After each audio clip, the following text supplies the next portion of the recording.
겸손과 기도. 찬미예수님. 성부와 성자와 성령의 이름으로. 하늘에 계신 우리 아버지, 아버지의 이름이 거룩히 빛나시며 아버지의 나라가 오시며 아버지의 뜻이 하늘에서와 같이 땅에서도 이루어지소서. 오늘 저희에게 일용할 양식을 주시고 저희에게 잘못한 일을 저희가 용서하오니 저희 죄를 용서하시고 저희를 유혹에 빠지지 않게 하시고 악에서 구하소서. 아멘. 성부와 성자와 성령의 이름으로. 아멘. 찬미 예수님. 저는 오늘 오전부터 여호와가 사제 평회가 여기서 있어서 오늘 지곡에서 하는 날이라서 아침 일찍까지는 아니고 11시에 도착했습니다. 그래서 회의하고 식사하고 처음 가봤어요. 그 영일 때 가보셨습니까? 네, 좋대요. 좋대. 상수가 뭔지 아세요? 상수. 백수는 들어보셨어요? 회갑 들어보셨죠? 상수는 100세랍니다. 100세. 백수는 99세. 저도 오늘 처음 알았네. 그 무슨 권사님 상수 기념 예배를 하길라 상수가 뭐지? 하고 한참 궁금해하다가 나중에 찾아보니까 100세랍니다. 100세. 이제 뭐 회갑은 뭐 일도 아니고 그죠? 환갑, 회갑은 뭐 쳐주도 안 해. 예. 자, 10장 1절부터 들어가겠습니다. 12사도를 뽑으시라. 먼저 충분히 보여주시고 가르쳐 주셨습니다. 그리고 나서 그 중에서 사도가 될 만한 사람을 뽑는 거죠. 교회에서 일단 봉사자로 일하는 사람들도 충분한 시험의 과정이랄까요? 그런 기간을 거친 후에 뽑는 것이 바람직할 것 같은데 오늘날 한국교회 상황은 전혀 그렇지 않죠. 예. 특히나 우리 한국교회는 더더욱이 그런 것 같아요. 저런 다른 교회는 이 신앙과 이 삶 자체가 융화되어 있기 때문에 굉장히 문화적으로 신앙적인데 우리는 말 그대로 세례만, 그리고 세례 종류도 정말 다양해서 정말 짧게 세례를 받고 신자가 되니까 바깥에서 가지고 있던 생각들이 고스란히 안으로 같이 넘어 들어오게 됩니다. 예. 옛날 임금들이 툭하면 이제 그 하느님에게서 벗어날 때 벌을 받았는데요. 가톨릭이 그러니까 솔로몬 왕 같은 경우에 정말 지혜를 청해서 지혜를 얻은 훌륭한 왕으로 치부되지만 말년이 시원찮았습니다. 예. 이방 여인들과의 그런 결혼을 자꾸 하면서 그들의 사고가 이제 자기 안에 물들기 시작하게 되는 거죠. 암만 자기가 튼튼하고 강한 사람이라도 헛군데 자꾸 정신을 팔면 옆길로 빠지는 법인가 봐요. 자, 예수님께서 12제자를 가까이 부르시고 그들에게 힘을 하나 주십니다. 더러운 영들에 대한 고난입니다. 네. 그것들을 쫓아내고 병자와 허약한 이들을 모두 고쳐주게 하셨다. 이 부분에 대해서는 제가 앞서도 열심히 설명을 드렸죠. 인간의 가장 깊은 내면이 수정되고 올바로 세워질 때 그 나머지 영역들, 심리적인 부분과 심지어는 공부를 하더라도 마음이 편할 때 공부하는 거하고 엄마한테 막 미친 듯이 화내고 방에 들어앉아서 공부하겠다 하면 공부 안 되는 건 뻔할 뻔짜입니다. 네. 그래서 우리의 가장 깊은 내면 속이 어떻게 세워져 있는가, 정돈되어 있는가. 지금 이 순간도 마찬가지일 거예요. 여러분들이 지금 각자 자리에서 활동을 하시다가 여기 오셨잖아요. 그 중에는 서둘러 여기 막 허겁지겁 오신 분들도 계실 것이고 미리 시간을 좀 두고 느긋하게 준비하는 마음으로 오신 분도 계실 것이고 우리가 일들을 대하는 모든 장면에 그런 요소들이 같이 포함되어 있습니다. 그냥 그 일을 해내고 있는 게 아니죠. 네. 그 안에서 나는 어떤 깨어있는 마음으로 일을 처리하고 있는가. 그런 종류의 내적 깨어있음이 없을 때는 사람은 표면적으로 드러나는 것만 어떻게 처리하려고 들어요. 네. 그러면 그 일을 하게 되는 거니까요. 행사가 다가오는데 그 행사를 왜 하는지, 무엇을 위해서 하는지, 어떤 목적으로 하는지 이런 거 별로 생각 안 하고 이든 저든 해치워야 되는 행사로 해치우면 그 시간이 끝나버리고 마는 겁니다. 그럼 그 사람은 계속 그런 식으로 삶을 살아가요. 이걸 내가 왜 하는지, 무엇 때문에 하는지, 심지어는 미사도 마찬가지죠. 의무니까 해요. 그러니까 한 주 해치우는 거예요. 그 사람은 이 미사를 통해서 정말 본질적으로 어떤 영역에 내가 다가설 수 있고 무엇을 개방할 수 있고 어떤 것을 미리 예견할 수 있고 막을 수 있고 이런 거 전혀 상관없어요. 그냥 미사만 한번 해치우고 나면 갔다 오고 나면 아휴 했네 이렇게 되는 거죠. 그래서 우리는 가장 깊은 내면의 그 수정을 필요로 하고 그런 것들은 쫓겨나야 하는 어떤 무엇이고 치유받아야 하는 무엇입니다.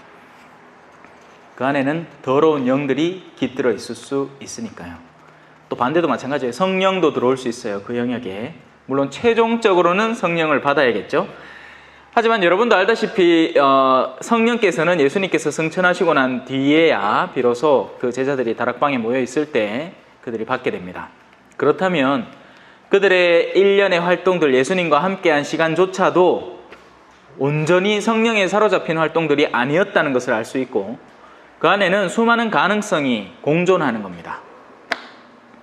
자, 그래서 12사도는 이렇게 소개가 됩니다. 베드로라고 하는 시몬을 비롯하여 그의 동생 안드레아, 제베데오의 아들 야고보와 그의 동생 요한, 필립보, 바르톨로메오, 토마스, 세리 마테오, 알페오의 아들 야고보와 타데오, 열혈당원 시몬, 그리고 예수님을 팔아넘긴 유다 이스카리옷도 그 안에 들어 있었습니다. 궁금하겠죠? 정말 몰랐을까? 아니면 다 아셨을까?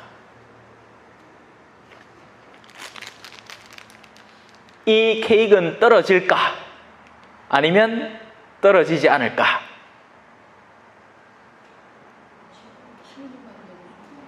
저만 아나요? 이걸 드는 순간부터 떨어뜨려서 보여드릴 계획으로 들었기 때문에 떨어집니다. 하지만 자, 이 케이크 처음에는 온전한 상태였어요. 방금 떨어지면서 아래쪽이 으그러졌죠. 떨어지고 나서는 그게 어떻게 될지는 예상할 수 있습니다. 저 케이크는 부드러운 케이크인데 이거 뭐죠? 이거 안에 이거 케이크 이름 뭐지? 무슨 타르트? 타르트.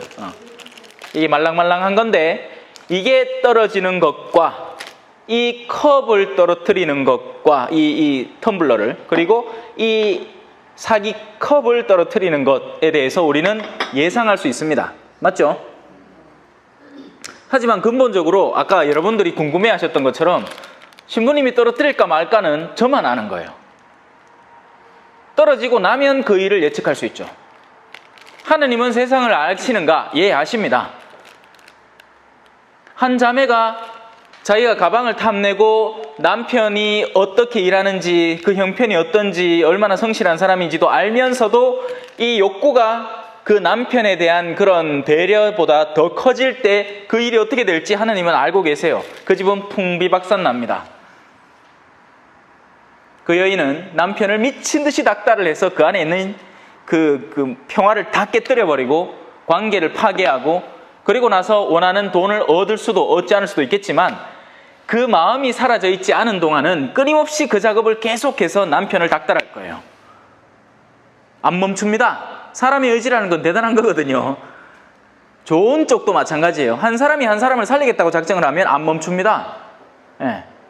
다만 방법을 달리하죠. 어떻게 살릴까? 어떻게 구할까? 그래서 이 살리고 죽이는 움직임, 그건 각자에게 달린 거예요.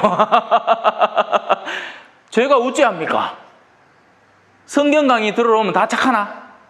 그럼 성당 오면 다 착해야지. 아니잖아요.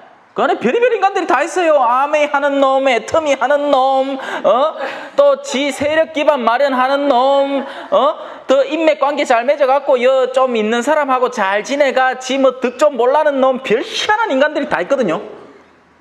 근데 그 사람들이 그 내면에 있는 그 스위치만 바꿔버리면 완전 다른 사람으로 거듭날 수 있다는 거죠. 한때 그런 개신교 부흥이 많았습니다. 거듭남의 비밀 해갖고. 몰라요. 그건 하느님도 몰라요. 우리의 자유의지가 어디로 튈지는. 하지만 지금 가지고 있는 내적 지향을 가지고 그 사람이 어떻게 될지는 하느님은 알아요. 그래서 도와주시려는 거예요. 그걸 모르면 애시당초 안 건드린대. 뭐 가만히 놔둬봐라 왜 되겠지? 아니에요. 알아요. 지금 이대로 가다가는 쫄딱 다 망한다는 걸 알아요. 그래서 움직여야 하는 겁니다. 그래서 일꾼이 필요하다고 하는 거고요. 그 앞전에 9장 마지막 부분에 지난 시간에 배운 거 다 기억나시죠? 알아요. 모른다는 거 알아요. 알면서 묻는 기라. 벌써 다 까먹었다는 걸 알아. 근데 결정적인 순간에 생각이 나는 겁니다. 자, 여러분들이 레지오를 한다. 그 가운데 부정적인 사람이 하나 발견됐어요. 그러면 오늘 배운 게 떠오를 수 있는 겁니다. 모르지 않아요. 여러분은 그 사람이 공동체에 어떤 영향을 미칠지 알아요. 그럼에도 불구하고 참아주고 견뎌주고 인내로이 내가 가로막아줄 수 있는 부분은 그 사람을 온전히 나의 몫으로 해서 다른 단원들이 영향을 받지 않게 하고 끊임없이 보살피고 해서 어느 순간인가 그 사람이 돌아설 때는 그 다른 단원들 못지않은 훨씬 더 훌륭하고 멋진 단원으로 변모될 수 있다는 것을 우리는 충분히 예상할 수 있는 겁니다. 최종적으로 그 사람이 변하든 안 변하든 그건 중요치 않아요. 내가 사랑으로 실행한 일이잖아요. 맞죠? 내가 오늘 하루 그냥 대충 10장 1절 읽으시고 5절 읽으시고 이렇게 가르쳐도 돼. 그럼에도 불구하고 내가 좀 더 열성을 더해서 여러분들에게 다가서고 하면 누구 하나는 제대로 듣겠지. 아무리 잠이 오더라도. 에이? 사람이 잠만 안 자도 구원을 받을 때가 있어요. 잔다는 게 실제 졸리는 건 차라리 괜찮아요. 왜냐하면 그만큼 외부에서 육체적인 노동을 하고 그 피로가 여기에서 이제 비로소 풀린다는 얘기니까. 근데 그게 아니고 정신이 닫혀 있는 거야. 뭘 듣긴 듣는데 신문 재밌네 하고 실컷 강론 40분 열심히 준비해갖고 했디만 그 가운데서 웃긴 농담 찌꺼기만 떡 기억하고 있다. 와, 그거는 와 그래 또 기억에서 안 사라질란 거죠. 며칠이 지나도 친구 만나면 아이고 내 요번에 주일에 갔는데 땅 강론 얘기는 하나도 안 해. 내가 설거지를 함으로써 성화될 수 있다라든지 내가 정말 부인으로서 남편에 대해서 진실한 사랑을 해야 되고 이 마음을 열어야 되고 나 안에 생겨나는 그런 탐욕과 이기심을 가라앉혀야 되고 그런 얘기 죽어도 안 하고 농담 찌끄레기 음담패설 비슷한 거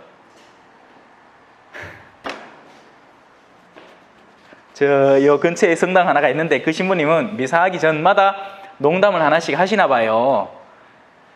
그래서 내가 그 농담을 이렇게 듣고 나서 강론은 뭐 하시는데요? 하면 답을 못 합디다. 농담만 기억하는 거예요. 그래서 신부님들도 물론 이 신자들의 이런 이 미소 짓는 얼굴을 보고 싶다는 건 이해를 하는데요. 본연의 직무에 먼저 충실을 하고 그걸 뒤늦게 챙겨도 크게 늦지 않습니다. 마치 한때는 유행처럼 그렇게 됐었어요. 강론 전에 우스갯소리 하나 끼워 넣고 도입, 전개, 절정, 결말 이렇게 가는데 뒤는 다 까먹는 게 처음에 너무 충격적이고 재밌는 걸 또 끼워 놓으니까 사람들이 그거 집중해서 딱 듣고는 그 다음부터 자쁘는 겁니다. 자, 넘어갑시다. 12사도를 파견하십니다. 예수님께서 이 12사람을 보내시며 이렇게 분부하십니다. 다른 민족들에게 가는 길로 가지 말라 합니다. 우리는 근데 다 가려고 들죠. 선한 것과 착한 것은 달라요. 순한 것, 순한 사람은 그냥 자기에게 다가오는 걸 아무 그런 충격파 없이 유순하게 받아들이는 겁니다. 그게 좋은 것이든 나쁜 것이든 말이죠.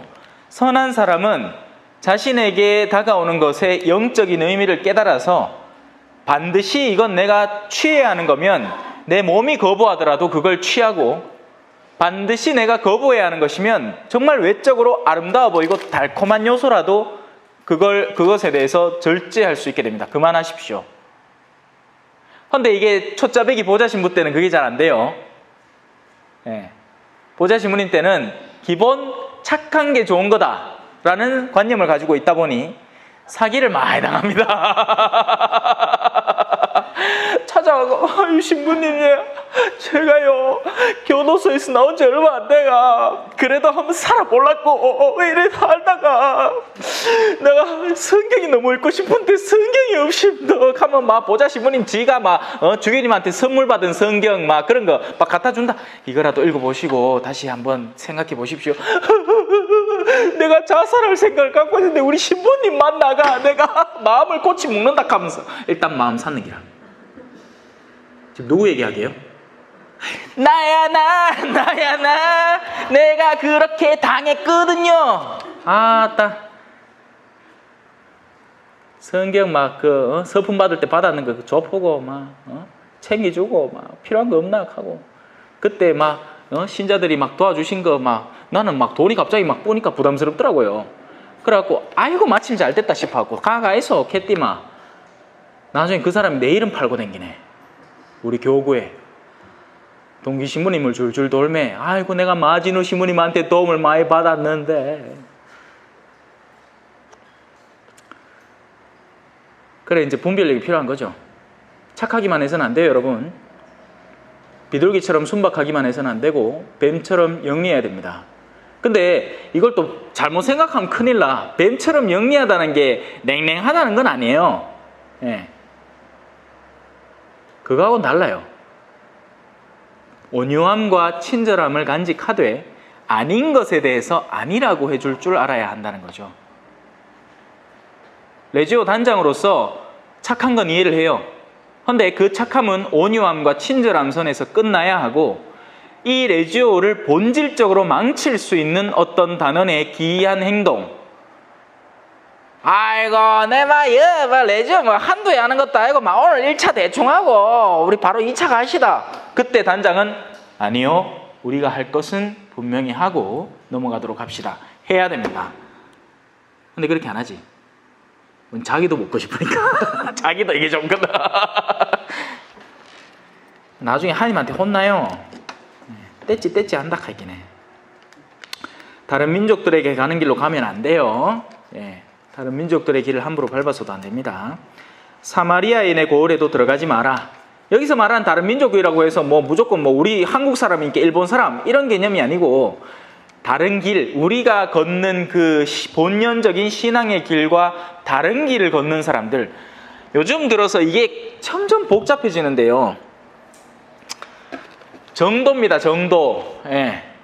더군다나 교회에 인정받은 사제가 교회의 직무로서 가르치라 해서 본당을 열심히 돌아다니면서 가르치고 있기 때문에 만약에 제가 정말 정신머리가 나와가지고 어디서 이상한 가르침 배워와갖고 여러분 접어놓고 성경책 덮어놓고 요 책 한 봐 보이속 하면서 뭔 놈의 지혜니 뭐의 비밀이니 극한식으로 나눠주면 그때 의심하면 돼요. 근데 그런 거 아니면 이게 정도예요. 근데 열심하다는 사람들 중에서 사실은 그 열심이 본질적인 열심이 아니라 본연의 신앙의 자세를 회복하고 실제로 우리가 걸어가야 하는 십자가의 길을 걷도록 가르쳐주는 가르침이 아니라 나를 교만하게 해주는 가르침이 있습니다. 제가 얘기한 것처럼 무슨 비밀, 무슨 지혜 이래가지고 이상한 책자들 들고 와갖고 천상에서 일어나는 일을 우리한테 설명해 주는 것 같은 책들이 있어요. 여러분 하늘나라의 일은 하늘나라에 맡겨놓으세요. 근데 그런 것들을 왜 읽고 싶을까요? 내가 그런 것들을 그런 쪽의 지식을 넓혀서 딴 사람 앞에 나서고 싶은 겁니다. 다른 취급을 당하고 싶은 거죠. 영적 교만이야말로 약이 없습니다. 자, 어디를 가야 되냐? 그래서 그런 것들을 조심하라는 얘기예요. 길을 제발 조심하십시오. 여러분들도 헛된 가르침, 삿된 가르침을 제발 조심하세요. 어디 가면 냄새 난다, 뭐가 빈다 이런 사람들 제발 조심하세요. 예언자다, 그래 예언자라고 예언을 해주고 돈을 받는다, 특별히 조심하세요. 나주 조심하고 신천지는 아예 대놓고 신천지라고 하지도 않을 낀게 더 긴밀하게 기민하게 주변에서 이상한 짓거리 하는 사람들 잘 살피고 있다가 알려주세요. 시부님한테 뭔 조치라도 취하겠지. 자, 어디 가야 되느냐? 이스라엘 집안의 길 잃은 양들에게 가랍니다. 같은 집안 사람인데 길을 잠깐 잃은 거죠. 그래서 그 길만 올바로 인도해주고 다시 이끌어주면 돌아올 수 있는 사람들인 겁니다. 그런 사람들에게 가야 하는 거죠. 초반엔 그랬어요. 초반에는 지금은 이제 거기서부터 시대가 많이 흘렀죠. 하지만 누구든지 예수님으로 초대를 받고 갓 일을 시작할 때는 안전선을 타는 게 제일 좋습니다. 자기 자신을 너무나 과신하지 마세요. 말도 안 되는 그런 역량의 일을 자기가 덥석 더 맡아서 내가 이걸 할 수 있다고 믿다가 나부터 까꾸라지기 시작합니다. 가서 우리가 선포해야 되는 핵심 내용은 별로 많지 않습니다. 하나뿐이에요. 하늘나라가 가까이 왔다. 하늘나라가 가까이 왔다는 것은 무엇을 설명하려고 하는 걸까요?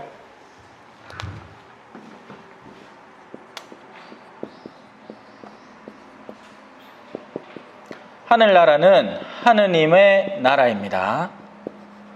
천상적 영역에 속한 나라, 하느님의 통치권이 이루어지는 나라, 그 나라가 가까이 다가왔음을 의미합니다. 누구든지 원하면 들어갈 수 있는 나라. 파란 나라를 보았니? 꿈과 사랑이 가득한. 근데 지상은 어떻죠? 그 통치권이 일부는 미치고 일부는 거절당하고 있죠. 그래서 자기 스스로 거절하는 사람은 어쩔 수 없어요. 그들에게는 하느님께 맡겨드리면 됩니다.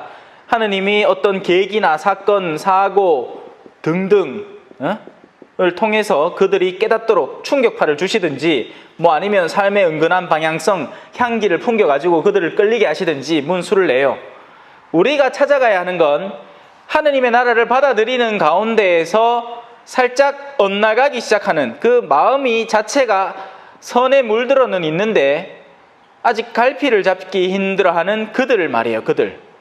사악한 이들 말고, 이들은 너무 심해. 근데 이게 구분이 되나 말이지. 왜? 이 사람들이 다 성당 안에 있거든요. 나는 저 자매 같으면 되게 열심히 한 자매인 줄 알았는기라요. 신앙생활을 벌써 몇십 년 동안 하고 생각해가 댕기는 것도 천상신자라. 성당 늘 고상하게 앉아가 미사스포 다 쉬고 있고 이랬는데, 이상하게 그 자매 주변에는 자꾸 소문이 끊이질 않고 사람들이 서로 싸우더라 이기라. 알고 보이긴 해. 그놈의 자매가 이게 아니고 이것도 아니고 이건 거예요. 이들의 특징은 분리, 이간질, 증오, 의심 등등등등을 달고 살아요. 달고는 한 마리씩 땡겨오는 거예요, 이쪽으로. 그래서 같은 부류의 사람이 되도록. 그런 사람들은 행복하질 않아요. 근본에 마음에 본질적인 행복의 영역이 전혀 없어요. 늘 신경질적입니다, 사실은. 그리고 자기가 지금 흉내내고 있는 거죠. 변장을 하고 있는 거예요. 신앙인 코스프레를 하고 있는 거죠. 그러니까 그걸 몇십 년 동안 해오니까 이제 익숙하긴 한데 본질적으로는 싫어. 지는 성질 더러운 게 더 나아요. 속에서는 미친 듯이 욕을 하고 있지만 겉으로는 아멘 할 수 있다는 거야. 그게 본질에서 나오는 게 아니죠. 흉내를 내고 있는 거예요. 왜냐하면 그게 더 잘 먹히니까. 내가 선한 척을 하는 게 사람들에게 더 잘 먹히니까 선한 척을 하고 있는 거지만 그 내면은 뭔가 어마어마하게 어둠이 양성화되고 활성화되어 있습니다. 자, 하늘나라가 가까이 왔다고 선포하면 됩니다. 하늘나라가 가까이 왔다고 선포하는 것은 그 하느님의 통치 영역이 우리에게 다가서 있다. 하느님의 통치라는 건 어떤 거죠? 진리와 선과 사랑과 같은 그런 본질적인 영역이 구체화되고 활성화되고 있다. 왜? 이 세상 안에서 이런 것들 쓰면 어떻게 되겠습니까? 도태당해요. 어둠의 영역은 이런 것들을 싫어합니다. 진리를 싫어해요. 선해지는 걸 싫어한다고요. 사랑하고 싶지 않습니다. 그래서 부부 사이도 이 어둠에 물들고 나면 남편을 내가 왜 사랑해야 돼? 내가 지금까지 투자를 했는데 그걸 뽑아내야지. 이런 계산, 이 어둠의 특징인 거죠. 하지만 하느님의 나라가 가까이 왔다는 거예요. 이 막 때문에 보이질 않아요. 그렇기 때문에 우리는 이 지상에서 높은 점을 찾아다니죠. 그리고 이런 어둠에 묻힌 사람들이 더 높은 데 있는 경향을 많이 볼 수 있습니다. 지상의 높은 영역. 그러니까 돈이 더 많고 권력이 더 많고 명예가 더 뛰어난 사람들이에요. 이런 사람들이. 그런 사람들에게는 사실 본받을 게 거의 없습니다, 여러분. 연예인들이 와서 연예인들은 연기를 잘하고 노래, 자기 엔터테인을 하는 그 재주가 있는 사람이지 그 사람들의 내면이 무턱대고 선하라는 법이 없어요. 그들이 유니세프니 뭐니 해가지고 광고를 한다고 해서 그게 다 맞는 얘기가 아니에요, 여러분. 어쩌면 그들은 그런 삶 근처도 안 가봤는지도 몰라요. 정말 가난한 이애가 어떤 어려움을 겪고 있는지, 무엇을 체험하고 있는지 그들은 알 수 없습니다. 뭐 사진이야 많이 남겨놨죠. 아프리카 가갖고 가난한 애 안고 슬퍼하고 있는 얼굴 보이잖아요. 끝나고 나면 탈탈 털고 모욕하고 집에 가고 씻고 자면 돼. 그들은 그 삶을 살지 않거든요. 그리고 자기의 몫이 아니에요, 그건. 자, 하늘나라가 가까이 왔습니다. 그 의미를 올바로 이해하셔야 돼요. 여러분부터가 먼저 이해를 해야 그 감을 잡아야 그 나라의 그 통치력, 하느님의 무한한 권능이 이 지상에서부터 그 영향을 미치고 있구나. 그것이 실존하는구나. 사실이구나. 라는 것을 이해하고 깨달아야 그것을 원하게 되죠. 우리가 하는 신앙생활은 하늘나라를 원하지 않으면 아무 소용이 없습니다, 여러분. 근데 우리는 그 하늘나라를 원해서 못하냐 하는 움직임이 우리 뇌 안에 틀어박혀 있어요. 어느 순간부터인가. 네 바보가 지금 여기서 잘 살아야지 하늘나라에 잘 살면 말랐고 이렇게 하고 있습니다. 여러분, 하늘나라는 그렇게 무력한 것일까요? 하늘나라는 우리를 속이는 수단일까요? 아니에요. 사람이 진정 그 하늘나라의 통치권 안에 속할 때 지상도 올바로 보듬어 갈 수 있습니다. 우리가 툭하면 80년대부터 제가 초등학생 때 구미 살았거든요. 그 구모공대 있고 우리 아파트가 제일모직 아파트인데 경찰은 여 있고 구모공대 학생들은 여 있고 맨날 우리 아파트 앞에서 둘이 싸우는 기라.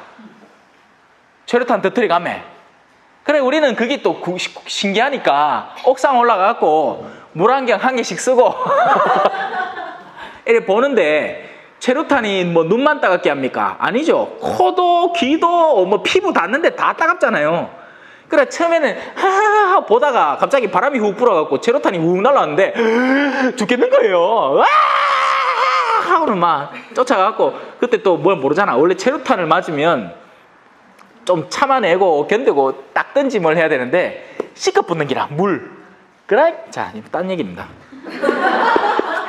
그게 중요한 게 아니고 그때부터 싸워왔다고요? 아니요. 그 이전부터 인류가 공동체를 형성하고 권력이라는 것을 가진 순간부터 우리는 끊임없이 다퉈왔습니다.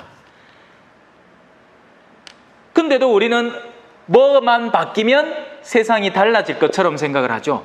개선은 돼요. 개선되는 건 맞습니다. 그래서 그 개선에 동참한다는 의미로 우리가 참여를 하세요. 내가 필요하다고 생각하는 활동에. 여러분이 태극기 부대면 태극기 부대대로, 여러분이 다른 누군가를 지지하는 촛불 부대면 촛불 부대대로 참여하세요. 내가 생각하는 이상향을 위해서 한 걸음 나아가세요. 하지만 절대 하느님 나라의 몫을 거기다 남겨놓고 오지 마세요. 그 일 때문에 성질내고 다투고 싸우지 말라고요.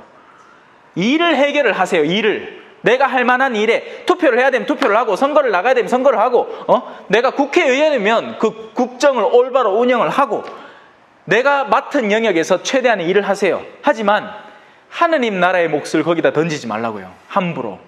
왜? 지상에 유토피아 세우다가 내가 지옥 가면 뭔 소용입니까 그게?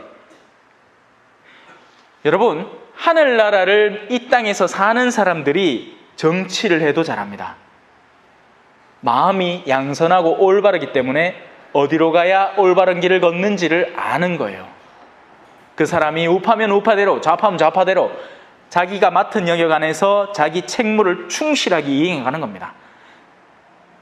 오른쪽이든 왼쪽이든 둘 다 이데올로기예요. 한쪽은 우리가 지닌 소중한 가치들을 보존해 가면서 우리 나라를 강하게 강대국으로 만들어가지 않은 거고, 딴 쪽은 모든 것을 우리가 합당하게 기회의 균등을 만들고 모든 사람이 평등하게 할 수 있도록 도와주자라는 생각인 거고, 그 이데올로기의 차이지 둘 다 잘 되자는 겁니다. 그래서 대화를 해야 되는데 맨날 싸워. 어떻게 된 게? 심지어는 그것 때문에 가족도 싸우고 그 싸움으로 부족한지 스포츠 팀을 서로 딴 걸 응원하면서 둘이 갖다 붙어서 싸우고 맨날 싸워요. 몰라. 저는 어릴 때부터 스포츠에 관심이 없었습니다. 야구든 축구든 뭐. 신학교 때 하라고 해야 된다고 해가 했죠. 정말 하기 싫었어요. 저는 누군가와 무언가를 그렇게 힘겨루게 하는 걸 정말 하기 싫어했어요. 그래서 저는 주로 뭐 했냐면 방구석에서 만화 그랬습니다. 만화. 아무도 뭘 안 해요. 내가 뭔가를 두각을 드러내면 그 순간이 즐겁죠. 우리 팀이 이기면 기쁘죠. 근데 또 지잖아. 물론 그 재미로 산대. 모르겠어요. 저는 그 점에 대해서는 잘 이해를 못해요. 제가 모르는 영역이에요. 그 희열과 그 패배감을 매번 어떻게 소화를 해내는지 나는 모르겠고, 뭐 우리 삼성은 지금 완전히 그냥 죽쓰고 있다면서요. 대구 사람 삼성이라 하면서. 근데 뭐 삼성 뭐 옛날에나 잘했지 뭐 지금 뭐 엉망이라며. 그죠? 볼리비아에서 머스마들은 맨날 축구하거든요. 이겨도 묻고 져도 묻고 술 쑤시 몰라고 막. 이기면 이긴 대로 즐겁다고 묻고, 지면 진 대로 괴롭다고 묻고. 자, 하느님의 나라가 우리 가까이 왔다라는 의미, 그것에 대해서 올바로 이해를 해야 되고, 그것이 올바로 인지가 될 때 나머지 영역들이 다 제자리를 찾게 됩니다. 하느님의 나라가 오면 어떻게 되느냐? 이렇게 됩니다. 앓는 이들이 고침받습니다. 죽은 이들이 일으켜집니다. 나병 환자들이 깨끗하게 되고 마귀들이 쫓겨나갑니다. 그리고 이런 일련의 일들은 너희가 거저받았으니 거저 주어야 하는 일입니다. 자, 이제는 이 앓는다, 죽었다, 나병이다 하는 것에 보다 깊은 의미를 여러분들이 먼저 한번 찾아볼 수 있는 능력이 좀 길러져 있어야 됩니다. 그죠? 앓는다. 뭐예요? 사람이 앓으면 어떻게 됩니까? 끙끙하고 집안에 가만히 있고 정상적으로 활동하던 범주의 일을 못하게 되죠. 영혼이 앓기 시작할 때 사람은 사랑을 못하게 됩니다. 아프거든요. 근데 그게 악한 게 있고 앓는 게 있어요. 예. 악한 거는 자신이 그 질병을 퍼뜨리는 거고, 앓는 거는 그 외부적인 요인으로 인해서 내 영혼이 아파져 있는 상태입니다. 사악한 일을 어떻게 하라는 얘기가 아니에요. 그는 죽음을 만들어내는 사람이에요. 그 사람은 회개를 해야 되고, 지금 여기는 앓는 사람들을 고쳐야 되는 겁니다. 우리 주변에는 그렇게 앓는 사람들이 너무 많아요. 자매님들이 흔히 욕하는 남편들의 욕은 그 남편이 악해서 욕하는 경우는 드물고, 왜냐하면 진짜 악한 사람 드물어요, 여러분. 사람이 정말 제대로 악한 사람 만나면 말 그대로 사이코패스입니다. 사이코패스. 몇 살짜리 쪼맨한 저거 집 지 자식인데 가가 기대기를 차닥차닥 때리면서 가가 우니까 즐거워하는 미친놈이죠. 그럼 미친 사람이죠. 아이를 훈육을 하는데 그 아이 손바닥이 맞으면 빨갛게 달아오르고 애가 미친 듯이 아파하는 그 비명소리가 내 마음을 저려오면서도 그 아이가 하고 있는 어떤 그릇된 행동을 수정을 해야 이 아이가 훗날 잘 크기 때문에 그걸 하는 게 훈육이에요. 근데 엄마들은 그렇게 안 한다고요. 후드를 패요. 지가 당한 서러움. 야는 내가 뭐라고 해도 나한테 다시 그 악을 되갚지 못하는 상태에 있으니까 그걸 내가 가한테 쏟아버린다고요. 그러면 감정의 해소 공간이 되어버립니다. 그러면 그 아이가 그걸 기억해요. 우리 엄마 돌았다고. 지정신 아니었다고. 이게 적당히 혼을 내는 수준이 아니었다고. 광기였다는 걸 기억을 합니다. 어린 시절 받는 충격들은 우리가 다 기억이 나요. 암만 어려도요. 정말 인간의 도리를 벗어난 어떤 범주의 일들은 기억이 납니다. 선생님이 나를 정말 훈육하는지 아니면 무슨 집안에 무슨 일이 있다는지 그 분명히 학생들이 알아요. 자, 영적으로 죽은 이들이 있습니다. 앓는 이들은 그나마 움직이기는 하는 이들인데, 죽은 이들은 그야말로 꼼짝없이 영혼이 사랑이라는 것에서 굉장히 동떨어져 있고 그 어떤 긍정적인 면모도 보이지 않는 이들입니다. 죽어 있는 이들이죠. 나병 환자들은 고립된 이들이에요. 나병이 걸리고 나면 굉장히 다른 이들과에게서 공동체에서 배척당하고 고립됩니다. 자, 그리고 그런 일들을 야기시키는 마귀들이 있으면 마귀들은 쫓아내야 돼요, 여러분. 근데 한 사람이 마귀에 들릴 수는 있지만 그 사람 자체가 마귀일 가능성은 정말 자기의 온 존재를 온전히 마귀에게 헌납하지 않는 이상은 일어나지 않고 오히려 그에게 마귀가 쫓겨나야 하는 상황이에요. 근데 우리는 어떻게 하느냐? 저거 마귀 들렸다면서 심판을 해버리고 말죠. 오늘따라 굉장히 날이 희한하다, 그죠? 예? 여러분들 표정에서 확 드러납니다. 예. 뭔가 굉장히 진중한데, 뭐가 꾹 이렇게 누르고 있는 듯한 느낌이 들어요, 지금. 자, 마귀들은 쫓아내야 됩니다. 네, 잘 분별을 해서. 근데 그 마귀는 어디서부터 작용을 할까요? 한 공동체의 한 인물로 작용을 하는 경우는 드뭅니다. 가장 우선적으로는 여러분의 마음속에 들어오기 시작해요. 내 마음속에서 내가 누군가를 사랑하겠다는, 힘들어도 사랑하겠다는 결심, 아니면 마귀는 아무것도 아닌 것처럼 활동을 시작합니다. 어떤 종류의 회피라든지 방관이라든지 어떤 도망가는 어떤 일련의 활동을 통해서 그 작업을 서서히 시작을 하는 거죠.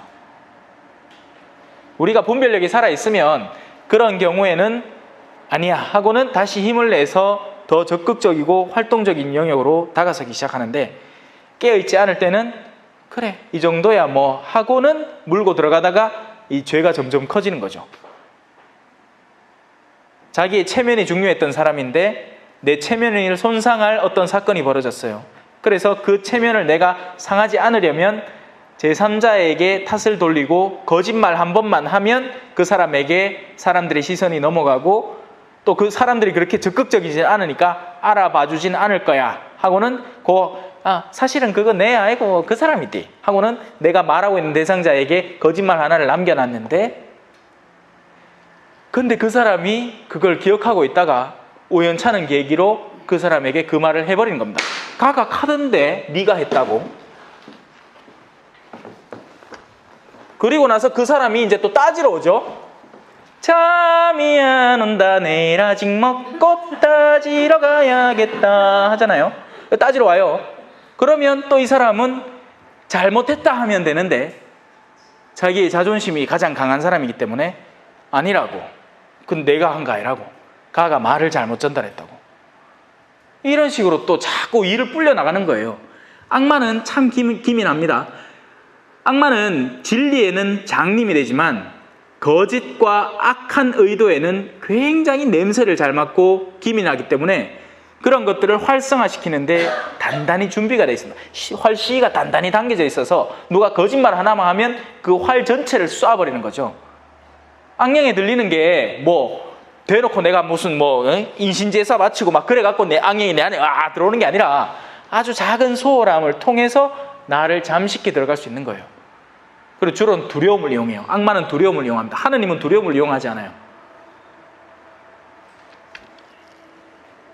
자, 너희가 거저받았으니 거저주어라. 열심히 거저주고 있습니다. 물론 여러분은 돈을 내고 듣죠. 하지만 저는 직무이기 때문에 여기 와서 정말 수많은 성경 강의들을 하는 거지, 만약에 전혀 다른 상황이었다면 전혀 다른 차원이었을 거예요. 그래서 내년부터는 이 복음화 학교라는 걸 시작을 하는데 모쪼록 본당들에서 잘 염두에 뒀다가 신청을 하세요. 아니면 쉬고 시험 쉬려고. 성경대학을 하니까 안 나올래 안 나올 수가 없잖아요. 직무상으로. 마침 잘 됐네. 올해 안에 3개반이 끝나쁘네. 이 반은 아니지만 이 반은 아직 1년 남았죠. 내년에 끝나죠. 딴 3개반이 끝나니까 고참에 그거 딱 끝내고 이제 원하면 신청하세요로 갑니다. 과연 원할까? 자, 전대에 금도 은도 구리돈도 지니지 마라. 무언가 의지할 걸 만들지 말라라는 이야기입니다. 여러분, 지금 제자들의 이 첫 번째 선교 여행, 열두 사도의 파견은 특별한 여행입니다. 우리가 일상적으로 받아들이고 수용할 수 있는 수준의 선교의 차원이 아니에요. 여러분은 일상생활을 유지해 가면서 이 선교나 어떤 다른 활동, 복음 전파의 활동을 해야 되기 때문에 그 활동 영역이 미미합니다. 그래서 당연히 여러분들은 전대, 은도, 금도, 돈도, 구리돈도 지니고 살아가야 돼요. 그래야 가족을 미기지. 안 하고 갑자기 어떤 엄마가 나 이제 오늘부터 신앙생활 열심히 하려다 하면서 집에 설거지도 안 하고 돌아다니기만, 그거 정신 나간 여자지 지정신 박힌 여자가 아닙니다. 전대, 금도, 은도, 구리돈도 지녀야 돼요. 그런 사람은. 그러면서 남는 여력을 얼마든지 희생하고 그에 관한 상급을 기다릴 수 있죠. 그리고 자신의 본연의 사명 자체는 가족이에요. 가족. 그런데 지금 여기는 예외적인 경우입니다. 핵심은 이거예요. 무언가 하느님의 말씀을 본질적으로 전할 때 다른 무언가에 자꾸 기대려고 하지 말라라는 이야기예요. 저는 그거를 일종의 뭐랄까요, 고지곧대로 수행을 해 나가는 입장입니다. 만약에 수녀님이나 한 명 초대하거나 신부님 한 명 초대하면 반드시 들고 오는 게 하나 있을 거예요. 뭐겠어요? PPT입니다. PPT. 그분들은 그게 없으면 자기가 뭘 못한다, 하기 힘들다라고 생각을 해요. 말씀은 말씀 그 자체로 힘을 가지고 있습니다. 우리가 그 말씀에 헌신할 때 삶 자체가 곧 말씀으로 변하게 돼요.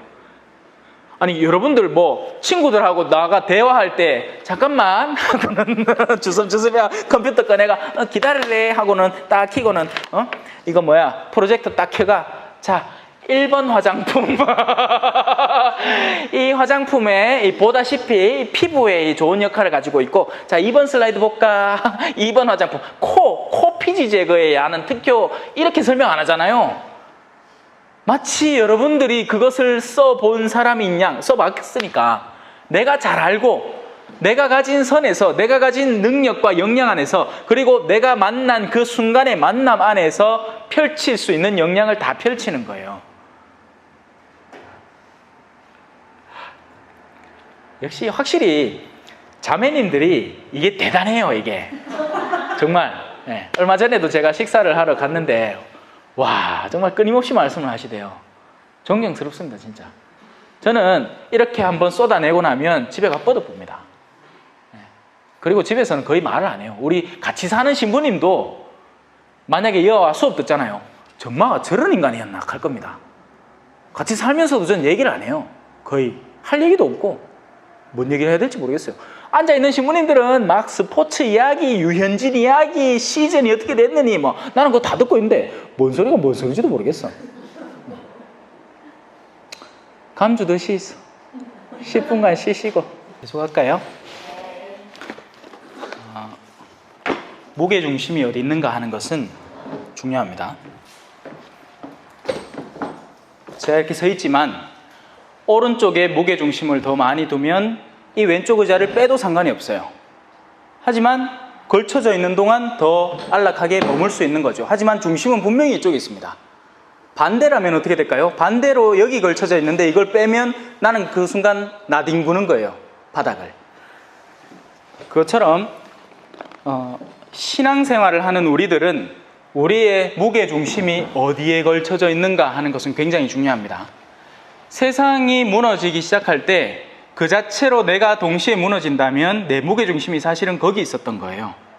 아무리 내가 신앙생활을 오래 하는 척하고 흉내를 내봤지만 가족 관계가 무너진다든지 가족 구성원 중에 누가 큰일을 당한다든지 그렇게 해갖고 내가 무너지기 시작한다면 무게중심이 거기 있었던 거죠.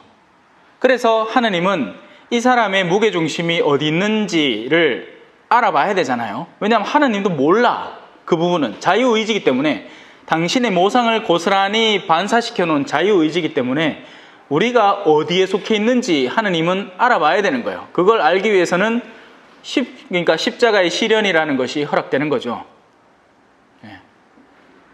말로만, 말이야 누가 못합니까? 나 하나님 사랑합니다. 근데 정말 사랑하냐? 물론 그렇다고 하느님이 일부러 아무런 이유 없이, 그건 예수님밖에 없었습니다. 예수님은 뚜렷하게 니는 그냥 고생하러 가라 하고 네가 가라 하와이 이래 된 거고, 예수님은 나머지 우리들에게 다가오는 시련은요, 우리 삶의 범주에서 미리 예견된 시련들이에요. 우리가 누군가 싸질러 놓은 똥이 나한테 오는 거죠. 예. 누군가는 치워야 된다는 겁니다. 그런데 내가 그걸 적극적으로 치워나가면 나는 그만큼의 하느님을 신뢰하면서 이 세상을 정화해 나가는 그런 진정한 신앙인의 역할을 하면서 살아가는 것이고, 반대로 그런 것이 다가왔을 때 내가 그만 숨어버리고 도망가 버린다면 나는 아직 그만큼은 준비가 덜 된 것이죠. 예. 성실하게 책임져 나가시면 됩니다. 요즘 젊은이들이 저도 젊지만 요즘 젊은이니까 이상하다. 진짜 인내가 없는 것 같아요. 예. 저는 제가 어느 순간인가 느낀 건데, 내가 참 잘 참는구나, 이런 걸 느꼈습니다. 왜냐하면 똑같이 선교 생활을 하는데 한 사람의 입에서 나오는 건 내 투덜거림이에요. 그렇게까지 아닌데, 물론 덥죠. 물론 덥고 진흙탕도 많고 길거리 개도 많고 벌레도 많고 음식도 다르고 한데, 한 사람은 미친 듯이 한국 음식을 먹어야 되겠다는 거예요. 꼭 그래야 되나? 나는 이웃들한테 초대받아서 가면 그 초대해 준 사람 마음이 좋고 그 자리가 즐겁고 같이 어울려갖고 이렇게 놀 수 있는데, 야는 표정에서부터 싫다는 표정이 미친 듯이 나오는 겁니다. 같이 못 있겠다는 거지.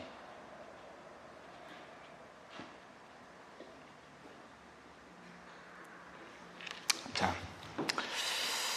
그렇습니다. 지금 이제 서로 한때 이건 이상한 상상이긴 한데, 만약에 남편하고 아내를 서로 바꿔서 살아보면 분명히 드러날 거예요. 근데 그럴 일이 없잖아요. 그죠? 투덜거리는 사람이 있어. 근데 그 사람이 정말 그 정도로 투덜거릴 배우자인지 아닌지는 하느님은 알고 계실 거예요, 분명히. 자, 그래서 무게중심에 대한 이야기입니다. 전대, 금도, 은도, 구리돈도 지니지 말고 여행 보따리도, 여벌옷도, 신발도, 지팡이도 지니지 마라. 왜? 너희는 특별히 파견을 받아 가는 이들이니 나 메시아의 특별한 은총과 은혜가 너희를 감싸고 말 그대로 일용할 양식을 얻는 체험을 하게 될 것이다 라는 것을 보증해 주는 거죠. 역으로 하느님의 말씀이 그것을 역으로 보증해 주는 겁니다. 하지만 그 수많은 제자들의 무리 가운데에는 그것을 성공하고 훌륭하게 수행해낸 그룹도 있었는가 하면 그 반대편의 그룹도 충분히 가능했겠죠. 예. 계속 걱정을 하면서, 그죠? 일꾼이 자기 먹을 것을 받는 것은 당연하다. 어떤 고을이나 마을에 들어가거든 그곳에서 마땅한 사람을 찾아내어 떠날 때까지 거기에 머물러라. 변덕스럽게 너희의 기호와 선호에 따라서 요러 갔다가 저러 갔다가 그렇게 하지 말고 책임지기로 한 영역 안에 그 합당한 시기 동안 파견이 되었거들랑 그 책임을 완수하고 나오너라, 이 말입니다. 예. 저는 일단 여기 포항에 왔으니 포항에서 저에게 주어지는 책무를 다 하고 이제 다른 데로 가는 거죠. 예. 처음에 사도성당에 갔으니 거기에서 그 책무를 다 하고 떠나는 것이고요. 예. 가라 하이 갔지. 원래는 한 3년 잡고 갔는데 1년 6개월 만에 가라 캐가. 그러고 교구청에 가서도 내가 맡은 동안에는 성실히. 근데 요즘은 참 그래요. 신자들도 이 인내가 얼마나 부족한지, 자기 임기가 분명히 존재를 하는데 그걸 못하겠다고 중간에 이제 나서버리죠. 예. 신부님들이 참 고민이 많습니다. 자, 집에 들어가면 그 집에 평화를 빈다고 인사를 하여라. 너희의 관점을 분명히 밝히라는 거예요. 그 집에서 우리가 바라는 것은 진정한 평화. 그 집이 평화를 누리기에 마땅하면 너희의 평화가 그 집에 내리고 마땅하지 않으면 그 평화가 너희에게 돌아올 것이다. 그러니 평화를 빌어주는 행위 자체는 애끼지 말고 하세요. 누군가에게 축복을 빌어주고 평화를 빌어주는 것, 그것은 그 사람에게 전해져 가면 말씀이 그 사명을 그들에게 다 하는 것이고, 그렇지 않아서 그들이 거부하고 쌩하고 냉정하더라도 내가 전한 평화는 결국 사명을 다하고 또 나한테 돌아오니까 좋은 거죠. 그러니까 눈에 보이지 않는 영역을 바탕으로 살라는 얘기입니다. 안카고 이렇게 얘기했겠지. 어떤 대기업 사장이 자기 부하 직원을 파견하면 충분히 돈을 지어주고 어느 호텔에 가서 하루 1박에 얼만데 거기다 더해갖고 덤으로 이만큼 더 주고 나 니 잘 봐줄 기다 하면 되죠. 그건 눈에 분명히 드러난 표지잖아요. 그걸 의심할 사람이 누가 있습니까? 근데 지금 예수님은 완전 무일푼에다가 믿음으로 살게끔 하는 거예요. 근데 그 믿음을 갚아주는 분이 계시고, 그리고 그 갚음은 반드시 이루어지는 거죠. 그런 체험을 하고 돌아오면 사람이 바뀐다는 겁니다. 제가 얼마 전에 진량성당에 갔거든요. 문봉환 신부님이 계세요. 제가 특강 갔어요. 지난 주일날 교중미사를 제가 신부님 대신에 하고 특강하고 미사 중에 특강하고 그렇게 왔거든요. 미사 마치고 신부님하고 이제 그 근처 한식 뷔페 가고 밥 한 끼 먹고 또 이제 커피 마시러 갔습니다. 커피 마시러 가서 이제 당신의 사목 생활에 대해서 듣게 되는 거죠. 자연스럽게. 당신이 이제 걷는 걸 좋아하신대요. 그래서 100km 걷기 애들 데리고 한답니다. 그러면 뭐 다 오케이 뭐 좋습니다 이렇게 할 것 같아요? 아니겠죠. 그걸 왜 하나? 지정시기가 막 중간중간에 막 교사들이 항의하고 나서기도 하고 잡으려고 하나 하면서 교리 교사들이 그런데요.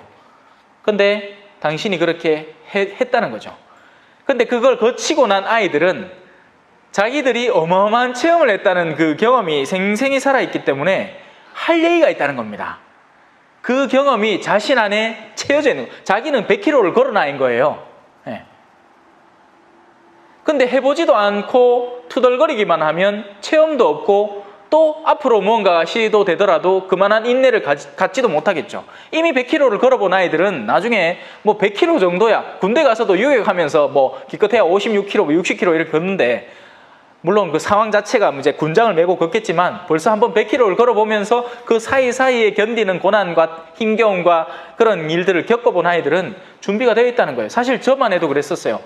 제가 학생 때 한창 신앙학교가 유행하던 때였습니다. 네. 그때만 해도 성당이 재밌던 때였어요. 근데 성당이 재밌는 게 왜 재밌느냐면 그런 활동들이 활성화되어 있는 거예요. 여름 신학교, 겨울 성경학교 하면서 여름에는 이제 바다 쪽으로 이제 가지만 또 겨울에는 산 쪽으로 가는데 산행을 막 어마어마하게 해요.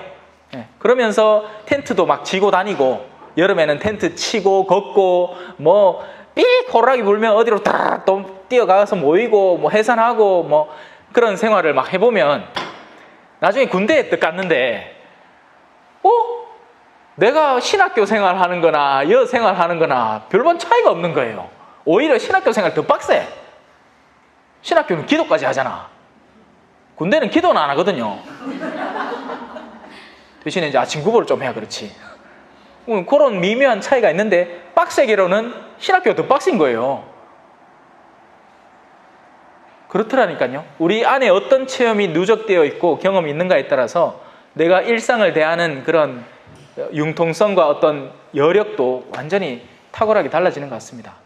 아마 하나님께서 일찍부터 저를 그렇게 준비시켜 주셨겠죠. 예. 어린 시절에 그 수많은 체험들을 누적시켜서 그 선교 생활까지 체험하게 오고, 이제는 한국에서는 지금 영적인 체험을 하고 있습니다. 볼리비아에서는 자제로서 정말 뛰면서 운전을 진짜 피곤해 쩔 때까지 오다가 진짜 잠이 막 들어가지고 사고 날 뻔하면서도 정신 차려가면서 운전하도록 그렇게 몸으로 뛰었고, 여기서는 사람들을 만나요. 그런데 그 사람들의 내면이 거의 정상이 없어요. 어딘가에 물들어 있거나 탐욕에 쩔어 있거나 무언가 원한에 사로잡혀 있거나, 이게 다 급한 게 없어서 그래. 지금 당장 자식들이 배고프다고 찡찡대고 있잖아요. 그러면 소나무 껍질 빗기로 댕긴다고 바쁠 끼라. 뭐 남편이 내한테 잘해주니 못해주니 뭐 잘해주고 못해주고 짜주고 할 게 뭐 있노. 지금 보리밥 벌어와갖고 지금 밥 먹어야 저녁에 밥 해먹어 밥 먹어야 되는데 살아있으면 다행이지. 그래요. 자, 그래서 선호도에 따라서 막 돌아다니지 말라고요. 묵묵하고 꿋꿋하게. 함 결혼했지마 끝까지 살아. 뭘 옹기다니라 해. 우리 수녀님도 그죠? 수녀는 한번 딱 들어가고 내가 수녀가 되기로 딱 결심을 했지마. 끝까지 가는 거야. 그죠? 그런 거예요. 제 아는 수녀님도 얼마 전에 이제 종신서원 한다고 기도해 달라고 연락 왔더라고요. 김소원 글라라 수녀님이라고. 예. 그러니까 수녀원 가기 전부터 제 일종의 팬이었죠. 제가 옛날에는 만화를 그려갖고 인터넷에 올리고 그랬거든요. 그때부터 카페 팬이고 그랬는데 어느샌가 이제 수녀님이 되시고 제가 볼리비아에 있는 동안에도 엽서를 보내주시고 그러면서 수녀원에 들어가고 1년의 과정들을 다 같이 겪었습니다. 예. 나중에 뭐 축하해주러 가야지 뭐. 지금 30일 피정 들어갔다 하대요. 그러고 나면 종신서원식을 하나 봐요. 우리 수녀님은 어떤가 모르겠다. 아, 달라요. 다르죠. 수녀마다 다 다른 게. 자, 그래서 끝까지 갑시다. 저도 끝까지 갈게요. 신부는 관뚜껑 덮고 10분 지나야 안답니다. 그때까지 체온이 남아있어가 딴 생각을 할 수 있다 하대. 기도를 열심히 해주세요. 관뚜껑 덮고 나서도 한 10분 동안 기도해 주세요. 딴 생각 안 하게. 누구든지 너희를 받아들이지 않고 너희 말도 듣지 않거든 그 집이나 그 고을을 떠날 때 너희 발의 먼지를 털어버려라.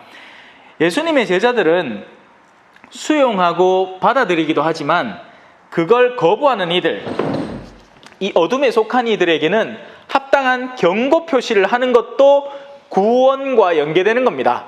긍정적인 이들에게 다가서고 사랑을 베푸는 것도 당연히 구원이지만 그 일을 반대로 행하고 온 이들, 구원의 가르침을 거부하는 이들에게 합당한 경고의 행위를 하는 것도 마땅한 구원에 조력하는 겁니다. 그들이 우리한테 하느님의 말씀을 전하다가 떠나는 이들이 취하는 행동에 뭔가 깨닫는 게 있어서라도 돌아와야 하니까요. 무조건 착한 사람이 되지 말고 아닌 행동을 하는 이에게 물론 그렇다고 해서 막 비판하라는 게 아니라 그가 하고 있는 것이 옳지 않다는 것에 대한 합당한 경고를 줄 줄도 아는 제자로 거듭나셔야 돼요. 그걸 두려워하시면 안 된다고요. 그게 레지오 단장이든 레지오 단원이든 심지어는 본당 신부님이라 하더라도 정말 뭔가 아니다 싶을 때는 조용히 둘이 이야기할 시간을 만들어서 이야기를 들이셔야 한다고 말이죠. 예. 물론 그게 쉽지는 않다는 걸 알아요. 예. 특히나 한국교회는 그래요. 한국교회는. 외국교회 같으면 그런 거 없다. 빠드레 페드로, 빠드레 호세, 뱅뱅뱅 어디서 요셉 신부님 좀 와보이소. 그 신부님요 그 왁합니까? 이래 얘기를 하는데 한국은 극하면 무슨 독성죄 저지르나 싶어갖고 막 겁을 슬슬 내죠. 예. 자, 내가 진실로 너에게 말한다. 심판날에는 소돔과 고모라 땅이 그 고을보다 견디기 쉬울 것이다. 이때 당시만 해도 소돔과 고모라라는 땅에서 일어났던 일을 빠삭하게 알고 있습니다. 유다인들의 전통이니까요. 우리로 치면 무슨 좀 요즘 영화 나오는 거 뭐 있노? 봉오동 전투. 뭐 그건 영화가 나왔으니까 아는 거지. 옛날에 무슨 전투가 있었는지 뭐 낙동강 근처에 뭐 있습니까? 외관 가다 보면 호국공원 하나 있잖아요. 왜 생각이 안 나노? 에?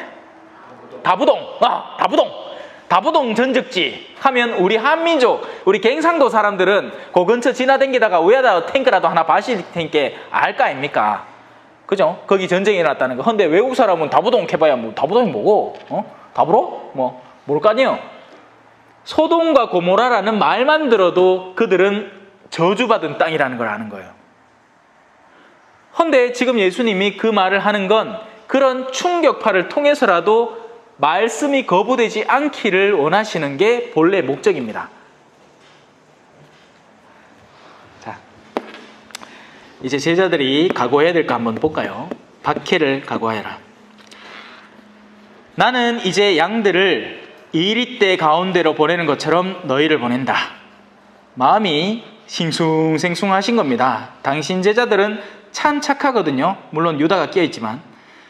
그러므로 여기 나오죠. 뱀처럼 슬기롭고 비둘기처럼 순박하게 되어라. 제발 뱀의 슬기의 영역을 내려놓으시면 안 돼요. 분별력을 갖추세요.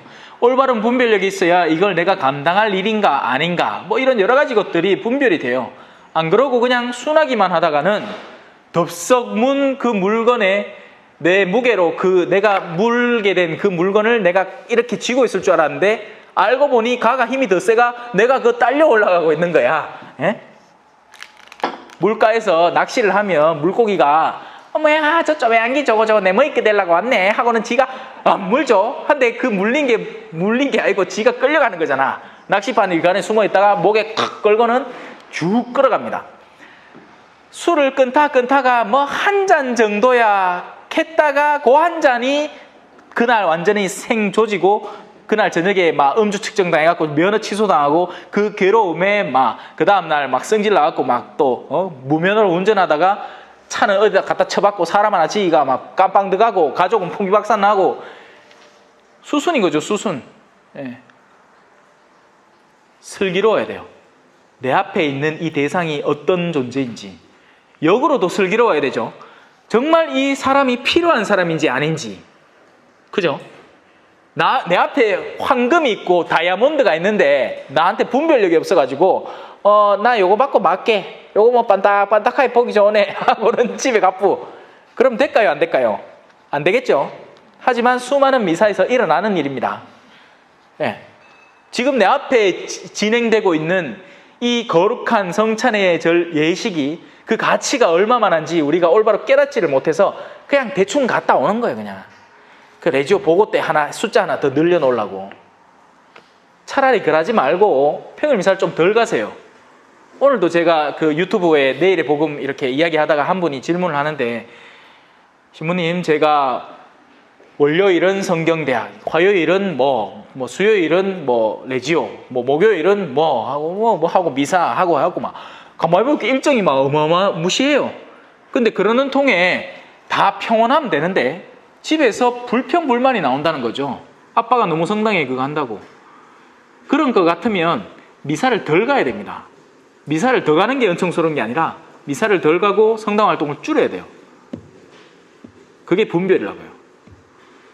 그래서 분별은 마냥 옳다 싶은 것, 거룩하다 싶은 것이라도 줄일 필요가 있고, 힘들고 괴로운 일이다 할지라도 내가 한번 뛰어들어 볼 필요도 있고, 여러 가지 면에서 분별은 작용을 하는 거예요. 자, 사람들을 조심하여라. 그들은 너희를 의회에 넘기고 회당에서 채찍질할 것이다. 사실 저도 교묘하게 도망다니고는 있지만 언제든지 사람들이 자기들의 정치적 구도에 집어넣을 준비를 하고 있습니다. 신부님 이게 맞습니까? 저게 맞습니까? 거기에서는 어떠한 의견도 이야기하면 안 돼요. 남자가 중요합니까? 여자가 중요합니까? 너 알아서 해. 나 혼자 살 텐게. 에? 여성의 권익이 어떻게 남자 좌파 우파 그게 관심 없지 않아요. 관심 있고 저 나름대로의 뜻이 있습니다. 하지만 굉장히 조심하고 있어요. 왜냐하면 그걸 일부러 표출할 이유가 없어요. 저는 제가 복음 전한다고 바쁘거든요. 거기에 한번 휘말려 들면 시간 어마어마하게 뺏깁니다. 노력도. 또 사람들이 의지적으로 공격해 들어오기 때문에 위험하기까지. 여러분도 사람이 정치에 참여하지 않고 살 수는 없습니다. 우리가 사는 것 자체가 이 정치적인 구도 안에 살아가고 우리가 하는 활동 자체가 그 안에 들어있기 때문이죠. 제가 얘기하는 건 본연의 자세, 본연의 역할과 본연의 책무를 다 하시라는 거예요. 네.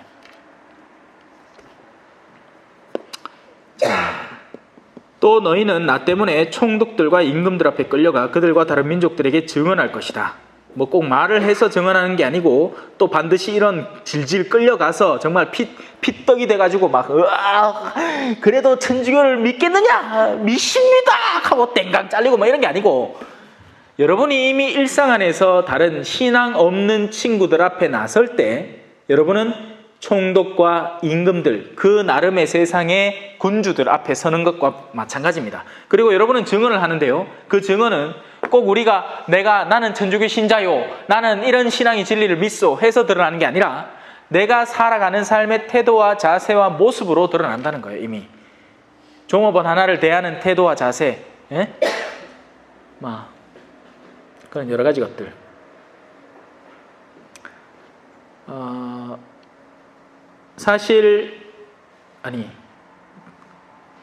사람들이 너희를 넘길 때 어떻게 말할까, 무엇을 말할까 걱정하지 마라. 너희가 무엇을 말해야 할지 그때 너희에게 일러주실 것이다. 사실 말하는 이는 너희가 아니라 너희 안에서 말씀하시는 아버지의 영이시다. 하느님의 영이 인간의 내면 안에 깃들게 되면 그 인간이 가진 색깔을 이용을 합니다. 그 사람이 빨간색이면 빨간색을 통해서 그 영이 빨간색으로 작용을 하고, 그 사람이 파란색이면 파란색을 통해서 그 영이 파란색으로 작용을 합니다. 그래서 우리가 이 영역을 늘려놓을 수 있겠죠. 내가 더 많은 책을 읽고 더 많은 성경적 지식을 갖게 되고 또 여러 체험들을 늘려놓으면 그 영이 그것들을 이용을 해서 일을 펼치게 돼요. 모든 성경 저자들이 다 그래요. 성경이 정말 다양하잖아요. 그죠? 하지만 그 안에 깃든 영은 똑같은 영이십니다. 바로 성령이시죠. 근데 그 성령이 이사야라는 예언자에게 들어가면 자신의 그 개인의 삶 안에서 고통받았던 그 영역, 의로운 이들의 고통, 주님의 종의 고통의 영역을 되새기면서 그 거룩한 영이 하느님의 모습에 대해서 이렇게 서술을 하는 것이고, 지혜서나 뭐 잠언 이런 데 들어가면 굉장히 이성적인 이런 이 사고의 그런 명징함, 인간의 그런 살아가는 도리에 대한 명징함, 이런 것들로 거룩한 영이 표출을 한다는 겁니다. 그리고 여러분들이 살면서 겪는 모든 것들은 진료가 될 수 있어요. 그 어떤 것도 필요 없는 게 없습니다. 다만 이게 중요한 거죠. 그 가장 핵심에 무엇을 두고 살아갈 것인가. 또 반대도 있죠. 암만 내가 성당의 신부고 수녀야, 근데 그 안에 어둠이 깃들면 꼬장 부리고 술 사먹하고 내 신자들 새벽 2시까지 못하가 부라 마시라 하고 돌려보내가 가정 파탄 만들어보고 또 수녀님도 만약에 그 안에 어둠이 들은 상태에서 자신의 수녀적인 외적 경향을 가지고 있다. 그러면 그거 갖고 뭘 할 수 있을까요? 모르겠습니다. 난 수녀님으로 안 살아봐서 어떨지 모르겠는데, 정말 성실하게 사는 수녀님은 그 주변에 사람들이 알아봐요. 그 수녀님을. 아유, 저 수녀님 참 곱다. 낙엽만 굴러가도 왜 수녀님들의 특징이 있잖아. 까락까락까락 하면 그런 사람들이 그런 모습 보면서 막 괜히 자기들이 감명받습니다. 저래 순수한 분이 계신다 하면서. 근데 기억났다. 어떤 수녀님들은 내 신자들 꽃이 같고 회 사달라고 또 뭘 사달라고 직접 얘기하도 안 해. 내가 옷에 이런 게 좀 없더라 하면 알아서 사주거든.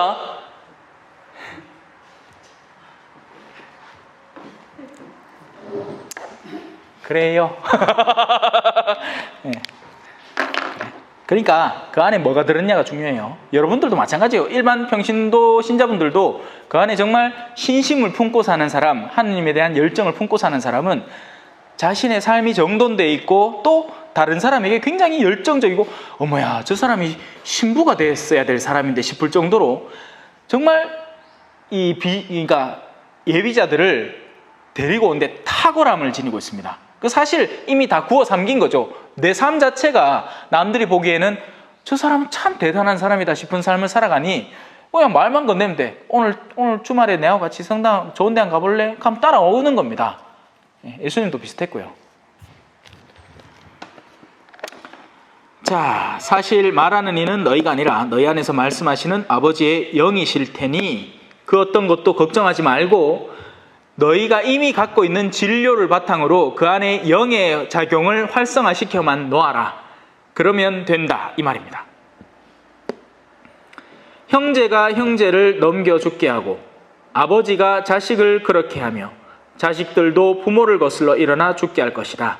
신앙을 지닌 이들과 신앙을 지니지 않은 이들이 충돌할 때 신앙을 지니지 않은 이들이 아버지건 자식이건 형제건 상관없이 신앙을 지닌 이들을 그렇게 죽일 작정으로 대한다는 겁니다. 이건요, 여러분 안에서 빛이 더 밝아지면 밝아질수록 일어나게 되는 자연스러운 일이에요. 그 빛이, 그러니까 서로 냄새가 같으면 이리가 자기 서로 일인 줄 알고 이렇게 쳐다보고 있는 거예요. 왜냐하면 상관없으니까. 나도 이러고 지도 일인게. 근데 이 사람의 내면이 갑자기 어느 순간에 확 바뀌어가지고 이리의 습성을 갖고는 있는데 이미 속이 내면이 양으로 변해가고 있어요. 그러면 이 늑대가 점점 구미가 당기기 시작한다는 겁니다. 양의 냄새가 나니까 공격해 들어가고 싶고 잡아먹고 싶은데 외적으로는 아직 이리의 습성을 갖고 있다는 거죠. 근데 그러다가 나중에 양인 게 확연히 드러나면 이건 내 먹잇감인 거예요. 먹어야 되는 거죠. 이렇게 얘기할 수밖에 없습니다. 예. 구체적으로 어떤 얘기를 할 수 있을까요? 악습에 물들어 있는 사람은 선한 습관으로 나아가려는 사람을 증오할 수밖에 없습니다. 자기들의 악이 드러나기 때문이죠. 야, 이거 얘기할 것 진짜 좋은 거 있는데 다르게 표현해야 되겠다. 다른 비유적인 내용으로. 본당 안에서 예를 들어서 회의를 한다고 칩시다. 그러면 어떤 일에 대해서 결정을 내려야 되는데 그 일에 대한 결정에 따라서 내가 거기에 참여해야 되는 일의 양이 늘어날 수 있어요. 그래서 그들은 이 문제가 은근슬쩍 넘어가서 다른 사람에게 그냥 툭 주어지고 말기만을 열정적으로 속으로 원하고 있는데 그걸 표출해낼 수는 없습니다. 꼬리한 거지. 꼬롬하다고 표현하죠. 꼬롬한 애가 이게 제대로 해결되어야 되는 문제인데 그걸 제대로 해결하자니 자기 주머니에서 돈도 나가고 일도 나가고 시간도 많이 뺏길 그럴 문제니까 은근히 넘겨버리는 거예요. 그리고는 밥 먹으러 가자 하는 겁니다. 밥 먹으러 가자. 밥은 맛있으니까. 밥은 자기들한테 유익하니까. 적지 않은 공동체 영역에서 일이 이렇게 처리되고 있습니다. 무슨 말인지 아시겠습니까? 그런 가운데 한 사람이 아니요, 지금 밥 먹으러 갈 때입니까? 이 일을 합시다 라고 얘기를 해버리면 이 사람들이 어떻게 했냐고요. 저 새끼가 돌았나 지금. 분위기 다 지난데 야, 니 몇 살이야? 부터 시작해가. 네가 지금 그런 거 얘기할 짬밥이야? 부터 시작해가. 일이 그렇게 진척이 된다고요. 이들은 의로움과 상관없이 사는 사람들이에요. 자기 주머니와 입속과 배만 채우면 되는 사람들입니다. 누가 고통을 받는지, 무엇을 해결해야 되는지, 어떻게 개선시켜 나갈 수 있는지 아무 관심도 없어요. 그냥 그 일만, 내 일만 아니면 돼 라는 생각인 거죠. 그리스도인들은, 하느님의 사람은 하느님의 뜻이 있어서 반드시 처리해야 되는 일이면 그걸 하고 넘어가야 되는 거예요. 자, 막말로 누구를 돕는다고 생각을 해봅시다. 정말 가난한 사람이 여기 있어요. 누군가는 도와야 돼요. 근데 누가 돕느냐? 우리가 조금씩 힘만 보태면 돕는다는 겁니다. 근데 그 보태야 되는 힘 안에서 나는 내 집에 벽지를 갈기로 한 거예요. 야는 그 벽지를 줘도 씹어물면 안 돼. 지금 배가 고파갖고. 그 집에 있는 벽지를 팔아서라도 그 아이에게 뭔가 먹을 걸 줘야 되는 입장인데 자기 집 벽지 갈아야 되니까 그걸로 안 된다는 거지. 그러면서 온갖 핑계거리를 다 만들어내는 겁니다. 그래서 되겠어? 일 처리 순서가 그런 게 아니잖아. 그런 건 이렇게 다른 쪽으로도 생각해보고 일단은 좀 보류시켜 놓는 게 낫지 않겠어? 건너만 가라. 나만 건드리지 마라. 내 주머니에 있는 돈만 건드리지 마라. 그래요. 그러는 통에 또 재밌는 건 뭐냐면, 더 재밌는 건 뭔지 아세요? 실제 그렇게 도와야 되는 사람은 힘이 없고 발언권이 없어서 아무것도 못 갖고 그냥 훅 들어갑니다. 그러다가 어느 날 말빨이 엄청 화려하면서 뭔가를 땡기는데 특출난 사제가 와갖고 뭐 이상한 내가 방금 무슨 말 했노? 잊으세요? 네. 누가 와서 뭘 해갖고 막 연기를 하는 거예요. 너무 아파요. 난 너무 배가 고파요. 조금만 더 주세요. 하지만 실제 필요한 건 요거 빠이 없는데 훅 채워가는 겁니다. 훅 이 빠이 다 쓸어가는 거야. 왜? 감정적인 만족감을 줘버렸거든요. 실제 뭐가 필요한지, 어디서부터 도와야 되는지, 뭘 해야 되는지 아무 상관없는 거예요. 그들은 그냥 느긋한 기쁨과 만족감만 주면 되는 겁니다. 일이 이렇게 이루어지고 있어요. 이 세상 안에서. 심지어는 교회 안에서도요. 실제 뭐가 필요한지 뭐 사람이 관심이나 있을 것 같습니까? 없어요. 그냥 보고 기분 좋으면 그냥 장땡이야 다. 그러는 통에 정말 무언가가 필요한 이들은 입도 뻥끗 못하고 신음하고 괴로워하고 있습니다. 하지만 하느님은 그런 일을 버려두지 않죠. 분별력 있는 말 그대로 비둘기처럼 슬기로운 한 사람의 눈을 통해서 그 분별력을 가하고 그 일에 집중할 수 있도록 해버립니다. 그러면 거덜을 내서라도 그를 돕고 살립니다. 그래서 엘리야 시대인가? 엘리사인가? 그 가난한 과부 자식하고 야야 오늘 우리 밀가루 갖고 요 에그타르트 하나 만들어가 먹고 가자. 캐뜨마 그 예언자가 또 가고 너가 먹기 전에 내 먼저 과자 하나만 만들어주고 가라. 먹고 나서부터는 절대로 기름과 밀가루가 떨어진 적이 없죠. 너희는 내 이름 때문에 모든 사람에게 미움을 받을 것이다. 그러나 끝까지 견디는 이는 구원을 받을 것이다. 이 견딤, 참된 희망과 이 인내와 참을성은 긴밀히 연계되어 있습니다. 진정한 희망이 생생히 살아있을 때 사람은 견뎌내요. 고3들이 이 자신의 힘든 시간, 고등학생들이 이제는 고3이 아득하더라. 고3은 힘든 시간이 아니래요. 고3 중에 정시 준비하는 아마 힘들고 나머지는 수업 분위기가 엉망진창이래요. 이제 힘든 시간은 고1, 고2가 제일 힘들답니다.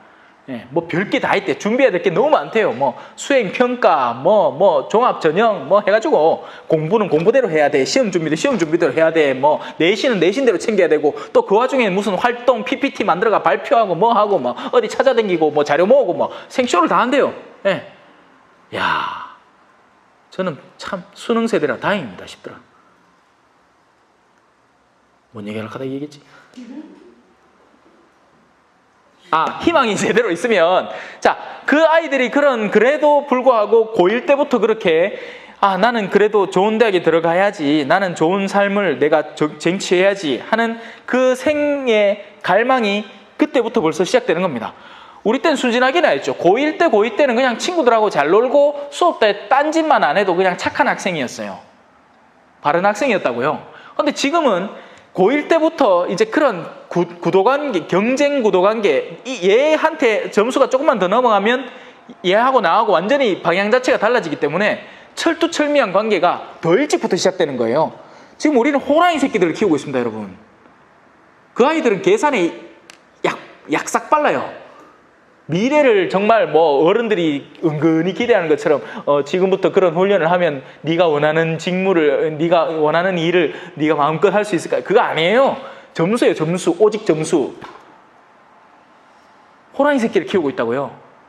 나중에 부모 점수가 내 점수보다 떨어지기 시작할 때 그 아이들은 부모를 점수 떨어진 존재로 볼 겁니다. 부모로 보는 게 아니라요. 나한테 아직 효용성이 있나 없나 이걸로 볼 거예요. 선생님도 이미 그렇고. 무서운 세상이죠. 교회도 예외가 아니에요. 교회도 저 신부가 나한테 효용성이 있나 없나를 말을 들어보기도 전에 스펙으로 봐버립니다. 성경을 가르친다는데 학위가 있나 없나, 몇 살이고, 어느 교구 출신이고, 근데 이제 저는 벌써 스펙이 쌓여버렸죠. 뭐? 가장 교회 안에 힘 있는 스펙, 평화방송 출연자. 함부로 갈지를 못하는 거예요. 하느님이 그래서 애시당초부터 그거를 딱 줘놓고 시작을 하셨어요. 근데 그거 빼놓고 나면 아무것도 없는 거예요, 저는. 제가 뭐 했어요, 그죠? 자, 견디세요. 근데 그 견딤은 희망이 제대로 잡힐 때 견딤이 제대로 이루어집니다. 그러니까 희망을 키우시라고요. 근데 그 희망은 근거가 어디 있다고 했죠? 하늘나라가 가까이 왔습니다, 여러분. 얼마 안 남았어요. 곧 들어가요. 왜? 영혼에 비하면 백세도, 제가 아까 뭐라 했습니까? 상수도, 백수도 짧은 생이에요. 훅 지나갑니다. 영혼에 비하면요. 영혼의 그 기쁨을 위해서 이 지상의 그 순간을 견딜 줄 아시라고요. 지엽다 하지 말고. 짜들아 남편한테 시달려봐야 얼마나 시달립니까? 그것도 한 20대 중반, 후반부터 시작했을 거잖아. 몇 년 안 남았습니다. 금방 갑니다. 남편 금방 가요.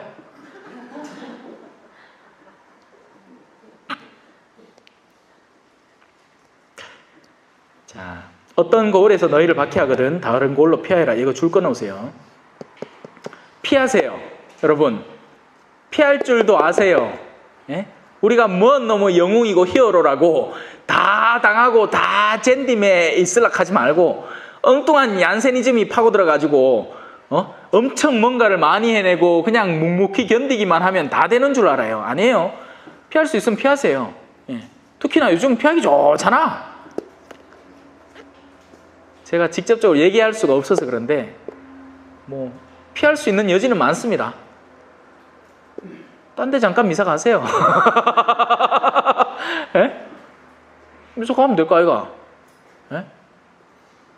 피할 수 있으면 좀 피하세요. 너무 바보처럼 멍하니 있지 말고 여기 피하라 하잖아. 내 말이 아니라 예수님 말인데 와 순명을 안 하노.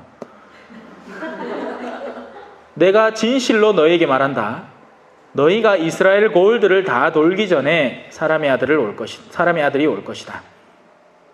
제자는 스승보다 높지 않고 종은 주인보다 높지 않다. 제자가 스승처럼 되고 종이 주인처럼 되는 것으로 충분하다. 사람들이 집주인을 베엘제불이라고 불렀다면 그 집 식구들에게야 얼마나 더 심하겠느냐. 사람들이 예수님을 십자가에 못 박았다면 우리도 그 정도 준비는 갖추고 있어야 되겠죠. 근데 당연히 뭐 이 손에 못이 박히고 이런 일은 좀처럼 없을 겁니다. 특별한 지역이 아닌 다음에는. 제가 볼리비아에서 갑자기 한 아저씨가 내한테 막 찾아오는 거예요. 그러면서 자기 손을 탁 펴보입니다. 양손을. 뭐 있었겠어요? 대못이 한 개씩 박혀 있는 거예요. 누가 박았다는 얘기야. 지가 한 손에 지 손 못 박고 딴 손에도 박을 수는 없으니까. 아저씨 왜요? 왜 이러셨어요? 자기 자식이 아픈데 내가 하느님께 뭔가 희생을 하면 걔를 고쳐줄 것 같대요. 아니요. 차라리 그 자식 곁에 가서 그 자식을 돌보는 시간을 가지라고. 지금 이게 뭐 하는 짓이냐고. 사람들이 못 박힌다는 개념을 너무 순진하게 이해한 거죠. 예. 그 열성은 이해를 합니다. 예. 그 열성은 이해를 하는데 그 열성이 다르게 표현됐어야 돼요. 일시적인 무모한 용기가 아니라 정말 자녀 곁에서 인내와 그 자녀를 정말 보살피는 태도와 겸손으로 이루어져야 그게 진짜 용기죠. 이건 무모함이에요. 무모함. 뒷일을 생각 않는. 손에 구멍을 뚫어놨으니까 또 일도 제대로 뭐 할까 얘가. 아픈 게. 그래서 분별력이라는 게 참 소중하고 중요한 겁니다. 어디에 뭔 일을 할지. 적을 향해서 공격을 쏟아붓는데 화살을 10,000개를 준비해갖고 산발을 해. 그럼 그 중에 뭐 한두 개 적군에 말까라. 집중을 시켜야죠. 집중을. 우리 군대 가서 비행기 오면 총알을 딱 들고 K2 소총을 딱 들고 화망을 형성하라 하거든요. 다다다다다다다. 바보맨 키로 비행기 쫓아다닌다고 비행기 따라 두루두루 이래 쏘고 있으면 한 대도 안 맞아. 비행기가 더 빠르거든요. 총알이 그거 닿는 순간 비행기는 이미 없어요. 그러니까 오는 길을 미리 딱 읽어갖고 자 이제 지도자의 능력이 필요한 거죠. 저다 갖다 쏴라 하면 따르르 쏘고 있으면 지나가다 한 대 얻으면 안다 했긴 해. 그게 잘 맞으면 조종사 딱 분별을 하고 어디에다 힘을 쏟아야 될지. 여러분들이 정말 구원에 가닿기 위해서는 힘을 산발적으로 쓰지 말고 정말 내가 어디에 어떤 일을 해야 나의 구원이 나에게 더 가까이 다가오는지. 근데 그런 것들은 통상적으로 알려진 거룩한 활동이 아니라 여러분들의 일상 안에 녹아들어 있습니다. 거기서 찾아보세요. 지금 저는 제 활동이니까 이걸 하는 거고 여러분은 여러분의 활동의 범주가 반드시 존재할 겁니다. 그리고 첫 번째 길은 가정이에요. 가정을 벗어나서는 생각하지 마세요. 먼저는 가정이 행복할 때 그 다음에 딴 거 뭐든지 하세요. 성부와 성자와 성령의 이름으로 아멘. 영광이 성부와 성자와 성령께 전과 같이 이제와 항상 영원히 아멘. 성부와 성자와 성령의 이름으로 아멘. 감사합니다. 겸손과 기도